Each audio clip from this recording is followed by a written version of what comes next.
નમસ્કાર વિદ્યાર્થી મિત્રો, અત્યારે આપણે ચેપ્ટર 2 આર્થિક વિકાસના નિર્દેશકો કરી રહ્યા છીએ, જેમાં આપણે આર્થિક વિકાસનો અર્થ, આર્થિક વૃદ્ધિનો અર્થ અને બંનેનો તફાવત જોયો.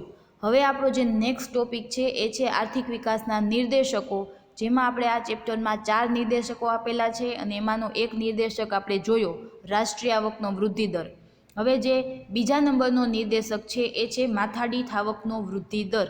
એના વિશે આજે આપણે સમજૂતી મેળવવાના છીએ.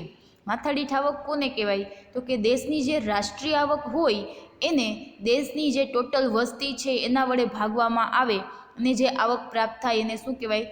માથાદીઠ આવક પ્રાપ્ત થાય, એ માથાદીઠ આવક છે. તો આ નિર્દેશક છે એ શું કહેવા માંગે છે? આ નિર્દેશક મુજબ જો દેશની માથાદીઠ વાસ્તવિક આવકમાં લાંબા ગાળા સુધી સતત વધારો થતો રહે તો આર્થિક વિકાસ થયો છે તેમ કહેવાય. કોઈ પણ દેશ હોય એમાં જે પણ કાંઈ વિકાસની પ્રક્રિયા છે એ લાંબા ગાળા માટે થતી હોય અને એ સતત ચાલતી રહેતી હોય તો જ દેશનો વિકાસ છે એ થઈ રહ્યો છે એમ કહેવાય. બરોબર? તો અહીંયા શું કીધું કે માથાદીઠ વાસ્તવિક આવક છે એ લાંબા ગાળા સુધી એમાં વધારો થતો હોય તો દેશનો વિકાસ થયો છે તેમ કહેવાય. અહીં માથાદીઠ આવક એટલે સરેરાશ માથાદીઠ આવક. દેશની કુલ રાષ્ટ્રીય આવકને વસ્તીના કુલ પ્રમાણ વડે ભાગતા જે સરેરાશ આવક મળે તે માથાદીઠ આવક છે. હવે દેશની જે વસ્તી હોય અને એને દેશની આવક વડે ભાગી અને સપોઝ કે 30,000નો આંકડો આવ્યો તો એ 30,000 છે એ શું છે? સરેરાશ છે. અને એવું માનવામાં આવે છે કે દેશના જેટલી પણ વસ્તી છે, દેશના જેટલા પણ લોકો છે, જેટલા કુટુંબો છે, એ દરેકને કેટલી એક માણસ દીઠ કેટલી આવક મળે છે? રૂપિયા 30,000ની આવક મળે છે એવું માનવામાં આવે છે. હકીકતમાં એવું બનતું નથી, પરંતુ અહીંયા શું છે તો કે માથાદીઠ આવક છે એ સરેરાશ છે, તે સરેરાશ દર્શાવે છે. આમ આ નિર્દેશક દેશની વસ્તીને પણ ધ્યાનમાં લે છે અને તે દ્રષ્ટિએ તે રાષ્ટ્રીય આવકના નિર્દેશક કરતાં ચઢિયાતો છે. હવે રાષ્ટ્રીય આવક શું છે? એ તો દેશના બધા ક્ષેત્રની ટોટલ છે, બધા ક્ષેત્રની આવક છે, તો એનું ટોટલ છે એ રાષ્ટ્રીય આવક છે. પરંતુ માથાદીઠ આવક છે એ શું દર્શાવે છે? તો એમાં વસ્તીને ધ્યાનમાં લેવામાં આવે છે, એટલા માટે એ રાષ્ટ્રીય આવકના ખ્યાલ કરતાં વધારે ચડિયાતો છે, કેમ કે આમાં દેશની વસ્તીને પણ ધ્યાનમાં લેવામાં આવી એટલા માટે. રાષ્ટ્રીય આવકની સંયુક્ત રાષ્ટ્ર સંઘના નિષ્ણાંતો માથાદીઠ આવકના નિર્દેશકને સ્વીકારવાની હિમાયત કરે છે. હવે આ જે બધા નિર્દેશકો છે એમાં રાષ્ટ્રીય આવક કરતાં આ જે સંયુક્ત રાષ્ટ્ર સંઘના જે નિષ્ણાંતો હોય કે આ જે બધા આંકડાઓ બહાર પાડતા હોય તો એ લોકો શું કહે છે? તો કે રાષ્ટ્રીય આવક કરતાં માથાદીઠ આવકનો જે નિર્દેશક છે એને સ્વીકારવો જોઈએ. દેશની વિકાસને માપવા માટે, દેશનો જે વિકાસ થઈ રહ્યો છે એને માપવા માટે કયા નિર્દેશકને સ્વીકારવો જોઈએ? માથાદીઠ આવકના નિર્દેશકને સ્વીકારવાની હિમાયત કરે છે, એટલે કે સલાહ આપે છે. રાષ્ટ્રીય આવકની જેમ માથાદીઠ આવક વધારે હોય અને વધવાનો દર ઊંચો હોય તે દેશનો વિકાસનો દર ઊંચો ગણાય. હવે વિકાસનો દર ઊંચો કેવી રીતના ગણાય? તો કે કોઈ પણ દેશની જે રાષ્ટ્રીય આવક હોય, રાષ્ટ્રીય આવકની જેમ માથાદીઠ આવક વધારે હોય અને વધવાનો દર છે એ કેવો હોય? ઊંચો હોય. જેમ રાષ્ટ્રીય આવક વધે એમ માથાદીઠ આવકમાં પણ વધારો થવો જોઈએ અને એ જે વધારાનો જે દર છે એ કેવો હોવો જોઈએ? ઊંચો હોવો જોઈએ. તો દેશના વિકાસનો દર ઊંચો છે એમ કહેવાય. જો માથાદીઠ આવક નીચા દરે વધે, જે વધવાનો જે દર છે એ નીચો હોય તો શું થાય? તો વિકાસનો દર ધીમો છે, નીચો છે એમ કહેવાય. અને જો માથાદીઠ આવકમાં વધારો ન થતો હોય તો વિકાસ છે એ સ્થગિતતાની સ્થિતિ દર્શાવે છે. સ્થગિત એટલે એમાં કોઈ પણ પ્રકારનો ફેરફાર થતો નથી, વિકાસ સ્થિર છે એમ કહેવાય. એટલા માટે જ્યારે માથાદીઠ આવકમાં વધારો થતો હોય તો વિકાસ છે એ ઊંચો ગણાય. માથાદીઠ આવકમાં ધીમા દરે વધારો થતો હોય તો વિકાસ છે એ નીચો છે એમ કહેવાય. અને જો કોઈ પણ પ્રકારનો ફેરફાર ન થતો હોય તો વિકાસ છે એ સ્થગિત છે એમ કહેવાય. જો કોઈ દેશની માથાદીઠ આવક ઘટતી હોય તો વિકાસની પીછેહઠની સ્થિતિ દર્શાવે છે. હવે મેં તમને કીધું, હમણાં એક્ઝામ્પલ આપ્યું કે આપણે રાષ્ટ્રીય આવકને વસ્તી વડે ભાગીએ અને 30,000નો આંકડો આવ્યો અને આવતા વર્ષે વળી પાછી માથાદીઠ આવક શોધવામાં આવે અને એ 30,000ના 29,000 થાય તો એ ઘટાડો છે એ દેશ માટે શું કહેવાય? વિકાસની પીછેહઠ કહેવાય. તો કોઈ દિવસ ઘટાડો થવો જોઈએ નહીં, કાં 30 ને 30,000 રહીએ તો વિકાસ છે એ સ્થગિત કહેવાય, 30ના 31-32,000 થાય તો વિકાસ છે એ નીચા દરે થયો કહેવાય, અને 30,000ના 40,000 થાય તો વિકાસ છે એ ઊંચો થયો છે એમ કહેવાય. આર્થિક વિકાસનો અંતિમ હેતુ જીવન ધોરણ સુધારીને માનવ વિકાસ ઊંચે લઈ જવાનો છે, અને તે માટે માથાદીઠ આવકમાં વધારો એ એનું એક ઉત્તમ નિર્દેશક છે.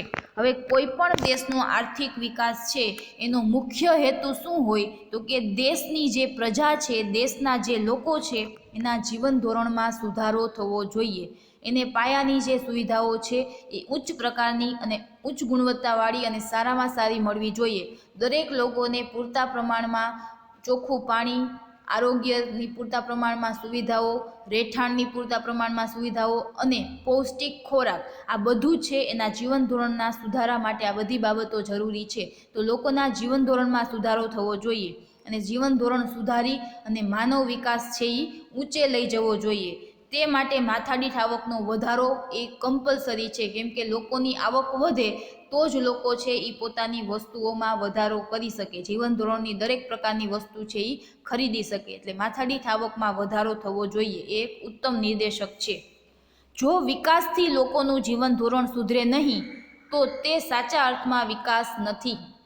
દેશનો વિકાસ થતો હોય પરંતુ બધા જ લોકોનો જીવન ધોરણમાં સુધારો ન થાય, ગરીબો છે એ ગરીબ જ રહે, અમીરો છે એ વધારે અમીર બનતા જાય, જીવન ધોરણમાં કોઈ પણ પ્રકારનો સુધારો નહીં થાય તો સાચા અર્થમાં દેશનો વિકાસ થયો છે એમ કહેવાય નહીં. તેથી જ માથાદીઠ આવકનો વધારો એ પ્રજાના ભૌતિક કલ્યાણમાં થતા વધારાનો વધુ સારો નિર્દેશક છે, કેમ કે માથાદીઠ આવકનો વધારો છે એ લોકોના જીવન ધોરણમાં સુધારો સૂચવે છે, લોકોનું કલ્યાણ સૂચવે છે. તો એટલા માટે આ છે એ પ્રજાના હિત માટે, પ્રજાના કલ્યાણ માટે સાચો નિર્દેશક છે. માથાદીઠ આવકમાં વધારો એ વ્યક્તિની ભૌતિક સુખાકારીમાં વધારો લાવે છે. ભૌતિક એટલે કે જે આપણે જોઈ શકીએ એ બધી જે વસ્તુઓ, ભૌતિક પ્રકારની જે વસ્તુઓ વાપરે છે એમાં એ શું થાય છે, એમાં વધારો લાવે છે, અને તેથી તે વિકાસનો સાચો માપદંડ બને છે. એટલે જેમ જેમ વ્યક્તિની માથાદીઠ આવક વધે એમ વ્યક્તિ છે એ ઉચ્ચ ગુણવત્તાવાળી વસ્તુઓનો વપરાશ કરી અને પોતાના જીવન ધોરણમાં સુધારો કરી શકે છે, પોતાનો વિકાસ કરી શકે છે. અહીંયા કોષ્ટકમાં રજૂઆત આપેલી છે. કોષ્ટકમાં જોઈ શકાય છે કે ભારતની માથાદીઠ આવક 2014માં સમ ખરીદ શક્તિના માપદંડ મુજબ $5,497 અમેરિકન ડોલર છે, જે નોર્વે, અમેરિકા, ચીન, શ્રીલંકા કરતાં ઘણી ઓછી છે. નોર્વે કરતાં 11થી 12 ગણી ઓછી છે. તો નોર્વેનો વિકાસ ભારત કરતાં 11થી 12 ગણો વધારે છે એમ કહેવાય. નોર્વે છે એ પહેલા નંબરે આવે છે, પરંતુ ભારતની માથાદીઠ આવકનો વૃદ્ધિ દર ઊંચો છે, તેથી વિકાસ ઝડપથી થઈ રહ્યો છે તેમ કહેવાય. હવે અહીંયા આપણે વિશ્વ બેંકનો જે આર્થિક સર્વે 2015-16માં થયેલો એ સર્વે મુજબ આપણે અહીંયા માથાદીઠ આવકના આંકડાકીય માહિતી આપેલી છે 6 દેશોની: નોર્વે, અમેરિકા, શ્રીલંકા, ચીન, ભારત અને પાકિસ્તાન.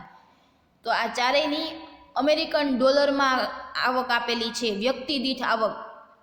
તો નોર્વેમાં વ્યક્તિ દીઠ આવક, માથાદીઠ આવક છે એ કેટલી હતી? 64,992 નોર્વેની. અને વૃદ્ધિ દર કેવો થયો ટકામાં? 1.1%. અમેરિકાની 52,947 અને વૃદ્ધિ દર છે 1.6%. શ્રીલંકા 9,779 વૃદ્ધિ દર છે 3.5%. ચીન છે 12,547 6.7% વૃદ્ધિ દર છે. ને ભારત છે એ 5,497. ઉપરના બધા દેશ કરતાં ભારતની જે માથાદીઠ આવક છે એ ઘણી ઓછી કહેવાય, અને નોર્વે કરતાં તો 11-12 ગણી ઓછી કહેવાય.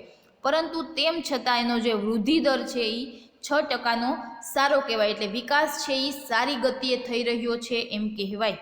બીજા દેશની કમ્પેરિઝનમાં માથાદીઠ આવક ઓછી છે, પરંતુ આપણા દેશનું જે ગણતરી કરવામાં આવે, જે વૃદ્ધિ દર માપવામાં આવે, તો વૃદ્ધિ દર છે એ બીજા દેશ કરતાં સારો છે, ચીન કરતાં જ ઓછો છે. બાકી બધા દેશ કરતાં ભારતનો વૃદ્ધિ દર છે, વિકાસનો જે દર છે વધવાનો એ છે એ કેવો છે? સારો. તો એટલા માટે દેશનો વિકાસ છે એ ઝડપી થઈ રહ્યો છે એમ કહેવાય. અને પાકિસ્તાન છે 4,866. બધા આંકડા છે એ તમને MCQમાં પૂછાઈ શકે છે કે માથાદીઠ આવક છે એ નોર્વેની સૌથી વધારે કેટલી છે, ભારતની માથાદીઠ આવક કેટલી છે, આ બે તો ખાસ પૂછવામાં આવે છે. તો આપણો અહીંયા જે માથાદીઠ આવકનો નિર્દેશક છે એ શું કહેવા માંગે છે કે દેશમાં વ્યક્તિઓનું જીવન ધોરણ સુધરતું હોય, વ્યક્તિઓને એટલા પ્રમાણમાં આવક પ્રાપ્ત થતી હોય કે માનવ વિકાસ છે એ ઉચ્ચ ગતિએ પ્રાપ્ત થાય, દરેક લોકોનું કલ્યાણ થાય, લોકોની ભૌતિક સુખાકારીમાં વધારો થાય, તો એ સાચા અર્થમાં દેશનો વિકાસ થઈ રહ્યો છે એમ કહેવાય. અને માથાદીઠ આવકનો જે નિર્દેશક છે એ સાચા અર્થમાં નિર્દેશક છે કે જેમાં લોકોને ધ્યાનમાં લેવામાં આવે છે, દેશના પ્રજાનું, દેશની વસ્તીને ધ્યાનમાં લેવામાં આવે છે, દેશની વસ્તીના કલ્યાણને ધ્યાનમાં લેવામાં આવે છે. તો એટલા માટે જે નિષ્ણાંતો છે એ આ નિર્દેશકને અપનાવવાની હિમાયત કરે છે. તો આપણો આ જે માથાદીઠ આવકનો નિર્દેશક છે એ અહીંયા પૂરો થયો. એની જે મર્યાદા છે એ તમારે એક વાર વાંચી જવાની છે, એક્ઝામમાં તમને પૂછાવાની નથી.